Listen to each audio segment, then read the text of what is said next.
Joining us now, talk about President Biden's vaccine mandate, which we were just talking to John Decker about. We still have to wait on this rule for an indeterminate amount of time. We're joined by Spencer O'Leary, the CEO of ActiveOps, the website activeops.com. Thanks for joining us, Spencer.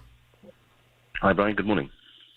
Okay, so I have one question above all others for you, being an expert on remote employees specifically. I've had a lot of listeners ask, okay, if I'm a remote employee, how would my employer even know? And why would they ever potentially care about my vaccination status if I'm never interacting with anybody? I think that's going to be a really interesting challenge for lots of businesses. So with Biden's potential ruling, anyone employing over 100 people is going to be caught by that ruling. And I think employers have now realized that 100% remote work has both some risks to people's well-being. It also has some risks to an organization's capability to get together and innovate and collaborate and be creative. That's what happens when humans get together. Most businesses now are at least bringing their employees back together, if not a day a week, maybe a day every other week, or even a few days a month. But that face-to-face contact has really seen some detrimental attributes to organizations over the past 18 months. That's interesting what you're saying there. You know, we've talked about the COVID slide in schools. Tell us a little bit about, you know, the extent of which you've seen deterioration in the workplace over the extent of the remote working. So we've seen good and bad. So the goods are that productivity generally has increased when people work from home.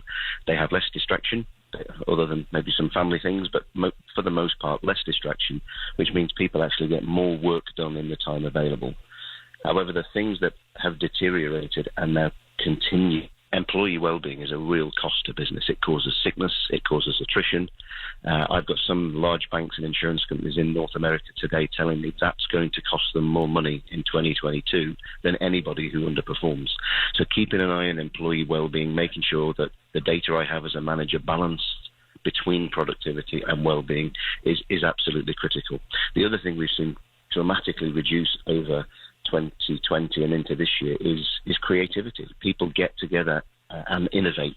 It's what we do face to face, and when that doesn't happen, organizations struggle to optimize what they do, and they struggle to create the services and products that we expect as consumers for tomorrow.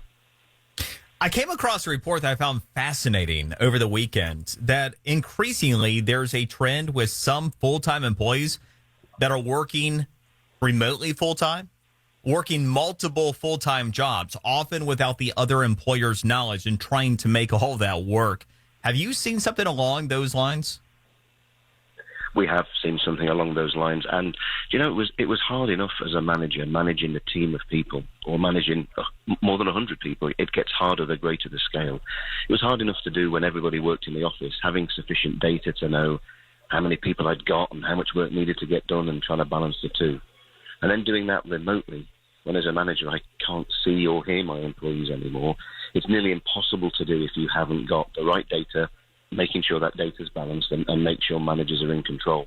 So people holding down two jobs, really easy to do. The power's with the employee at the moment, and organizations of any size and scale need to make sure they've implemented systems like ActiveOps to make sure that managers are managing appropriately and are in control. All right, so it's I guess, to be determined on this whole vaccine mandate thing. Then we wait for the rule and then wait to see how companies are going to try to enforce it for remote workers?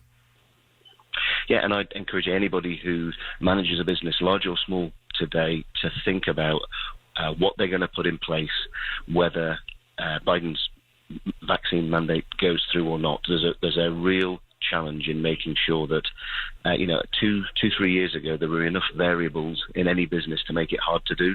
And this just introduces a whole bunch of other variables where, as a manager now, I've got to work out not only how many people I've got and how much work needs to get done, but where are those people going to work from? Where are they able to work from, both physically and with any sort of vaccine mandate or mask mandates? And there's going to be people who can and can't follow those for religious and healthcare reasons. So I'd encourage anybody listening, work out today how you're going to manage whatever's decided.